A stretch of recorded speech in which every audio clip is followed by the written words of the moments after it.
Ya, kembali lagi kita membahas kampung sedekah. Terakhir nih Mas Ari ya, bagaimana caranya agar program kampung sedekah ini bisa berjalan gitu ya dengan lancar atau mudah gitu ya? Adakah tips atau kunci sukses agar program ini bisa berjalan dengan baik di wilayah seperti itu? Bagaimana? Ya, yang pasti gini Mbak Ip, yang pertama ini kan perihal niat ya. Artinya saya menempatkan bahwa niat ini adalah hal yang perlu kita jaga, yang perlu kita kedepankan. Niat, jangan sampai kita salah niat nih. Niat ya. Niat gitu, karena saya menemui beberapa kasus ada juga yang ketika ingin membangun kampung sedekah tuh niatnya hanya sebatas A gitu, hanya sebatas B gitu. Kami selalu mengedukasi, luruskan niat, sebaik-baiknya niat karena Allah lebih tahu gitu. Bisa jadi karena boleh nggak sih kita niat untuk A, ya boleh saja sih. Cuman kalau kita niat A kan ya paling kita dapatnya hanya niat A saja gitu. Tapi ketika kita niatnya karena Allah lebih tahu. Bisa jadi yang dikasih sampai Z gitu. Karena ini kan rahasia Allah, kita nggak ada yang tahu. Makanya poin pertama, kalau mau menjalankan kampung sedekah tolong jaga niat. Niat.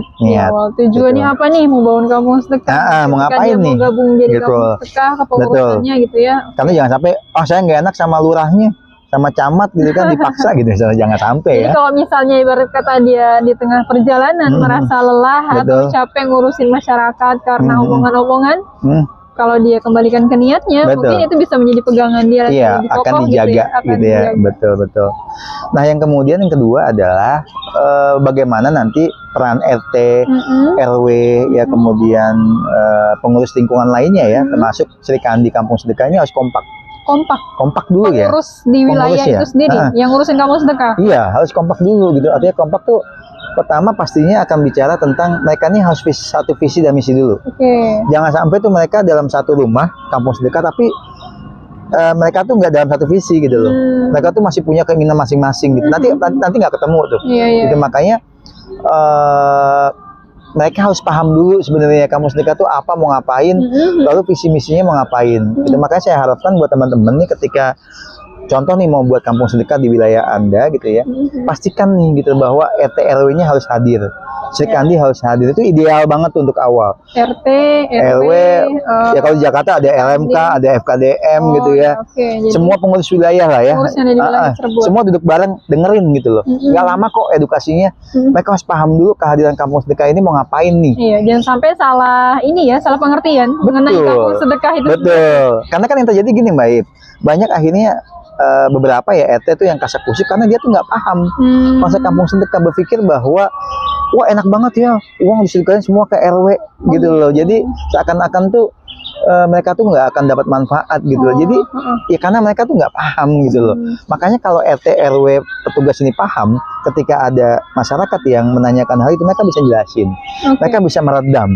Bukan justru kebalikannya, mereka jadi kompor gitu loh, yang akhirnya mohon maaf gitu ya, ngompol-ngompolin warganya, akhirnya warganya menjadi marah. Atau banyak juga Mbak Ip, ada beberapa yang akhirnya mengatasnamakan warga wandiri gitu, ada yang begitu gitu ya, kayak gitu. Itu hal yang kedua ya.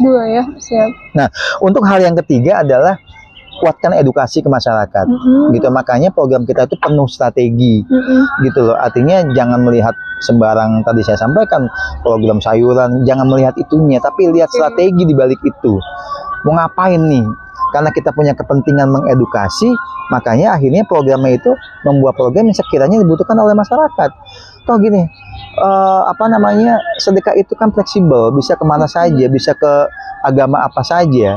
Jadi jangan dikotakkan seakan-akan sedekah itu hanya untuk membantu dua apa saja gitu. Karena kalau kita melihat sedekah lebih meluas, contoh misalnya ada hadis yang mengatakan kalau kita masak gitu ya, kan perbanyak kuahnya untuk kita bisa bantu tetangga, walaupun bukan kuahnya aja dikasih ya, tapi isinya, ketika kita masak baunya sampai kecium tetangga aja, kita wajib ngasih kan gitu loh. Karena apa?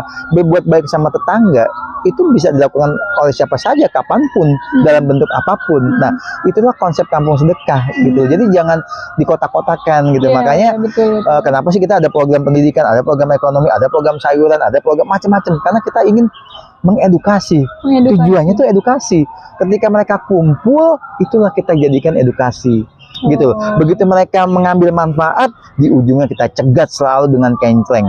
Wajib gitu. Itu Mbak Ip ya. Itu yang ketiga tuh kunci suksesnya. Nah, yang keempat adalah terbuka untuk semua saran, kritikan gitu loh. Karena terkadang kita ini kan egonya gitu ya.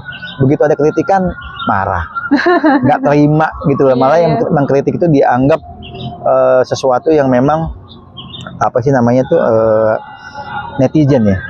Kalau bahasa medsos ya. Bahasa medsos itu netizen gitu loh. Padahal apa namanya Mbak bisa cek juga ya di apa namanya di Al-Qur'an di surat Al-Furqan ayat 63. 63 ya, Al-Furqan 63 ya. Mohon maaf kalau salah, 63. Jadi Allah itu bilang gitu. Cek ya, Mas Ari. 63 cek dulu deh. Al-Furqan 63. Artinya apa Mbak? Kalau nggak salah dan hamba-hambaku yang penyayang kalau nggak salah. Al-Furqan ayat 63. Saya bantu. Iya, 63. Di sini bunyinya adapun hamba-hamba Tuhan yang Maha Pengasih itu adalah orang-orang yang berjalan di bumi dengan rendah hati. Rendah hati. Dan apabila orang-orang bodoh menyapa, apabila orang-orang bodoh menyapa mereka dengan kata-kata yang menghina, mereka mengucapkan salam. Artinya apa? Orang bodoh yang menyapa. Kan kita bisa netizen nih. Dia ngatain A, ngatain B, ngatain C gitu kan, kritik ini, kritik itu. Apa kata Al-Qur'an jawabnya? Mengucapkan salam, assalamualaikum. Artinya kan kita dengan senyum kita menerima gitu loh. Nah, artinya apa? Netizen itu sudah Allah tuliskan tuh di Al-Qur'an di Al-Furqan ayat 63. Bagaimana cara menghadapi netizen? Dengan senyuman, doain aja yang baik. Makanya itu saya bilang kritik dan saran itu harus kita terima. Jangan malah akhirnya kita nggak terima, kita marah-marah gitu kan, melihat dia sebagai ancaman. Jangan. Justru kita melihat ini sebagai sebuah tantangan, perbaiki gitu loh. Ini kelogoan. Kita perlu membuang ego. Nah, ini kuncinya yang keempat. Kebayang Mbak Ip ya? Iya, kebayang, Masya Allah ya. Jadi berkata gini, sebenarnya ya aku pernah mengadopsi dari salah satu ustadz bahwa beliau mengatakan perhatian ataupun cacian ini sebenarnya punya kesamaan. Betul. Kesamanya apa? Itu perhatian tadi. Maksudnya gini, dia mau ngasih pujian ataupun dia mau ngasih yang menghina ke kita. Sebenarnya mereka dua orang yang berbeda itu punya kesamaan, yaitu memberikan perhatian kepada kita. Hanya beda pandangan saja, mungkin gitu ya. Betul. Itu. Makanya kan gini Mbak Ip, ini kan ada kaitannya lagi ketika kita menerima saran semua apapun itu, lalu kita tidak marah, itu kan sebenarnya kan kita bagian dari insya Allah orang-orang yang bertakwa. Dijelaskan di surat Ali Imran ayat 134 bahwa orang bertakwa itu diantaranya adalah orang yang mau berinfak di kala senang ataupun susah, gitu kan. Kemudian yang kedua, orang yang tidak marah, mau memaafkan, dan orang-orang yang berbuat baik, gitu. Artinya apa? Kalau kita mendapat kritikan banyak, lalu kita nggak marah, gitu kan, kita senyum, ya insya Allah kita menjadi bagian dari orang-orang yang bertakwa. Mudah nggak? Susah pasti. Ngomong gampang gitu ya. Praktekin semangat. Makanya kan artinya apa? Kerennya Al-Qur'an tuh gini, kerennya Allah tuh gitu. Ngomongin netizen ada. Gitu, semua ada di Al-Qur'an. Makanya kalau kita ada masalah, semua mengembalikan masalahnya lewat Al-Qur'an, itu keren, itu mudah gitu. Tapi kalau kita mohon maaf menyelesaikan masalahnya tidak kembali ke Al-Qur'an dengan mengedepankan emosional setan, yang ada nggak selesai itu masalahnya. Jadi kuncinya itu melebar kemana-mana gitu. Dan terakhir Mbak Ip, kunci sukses yang kelima adalah berjamaah lah, gitu loh, berkolaborasi. Ini saya tekankan nih. Tanda seru nih. Berkolaborasi lah, gitu loh. Sinergi lah gitu. Sinergi lah gitu. Karena ini nggak mudah. Makanya kami tuh kampung-kampung sedekah itu kami konekkan satu sama lain, itu tujuannya untuk itu. Atasi permasalahan secara bersama-sama, gotong royong, duduk bareng. Kenapa ada pertemuan rutin 1 bulan, 2 bulan, 3 bulan, 4 bulan? Itu tujuannya untuk itu, mengeratkan, mensinergikan bahwa berjamaah itu lebih indah, Masya Allah gitu. Artinya saya ibaratkan gini, teman-teman gitu ya, Bapak Ibu, emang enak kalau hidupnya jomblo? Nggak enak gitu loh. Jomblo itu kesepian, gak enak. Tapi ketika ingat jomblo ya, ketika berjamaah artinya kan ada pasangan tuh. Ketika sudah ada pasangan, itu kan bisa dibilang berjamaah gitu ya, berdua tuh berjamaah gitu ya. Itu kan lebih indah dari yang tadi masing-masing, 2 orang disatukan ya. Iya. emang ada jomblo yang bahagia? Jojoba. Ya, artinya gini teman-teman, ini sebuah analogi saja bahwa berjamaah itu indah gitu loh. Kita lebih enak, lebih enteng ngerjainnya. Cuman lagi-lagi benturannya hanya di ego. Makanya saya titip teman-teman ya. Nurunin ego. Makanya saya titip, ayo kalau mau menjalankan kamu sedekah, kunci suksesnya ada 5. 5.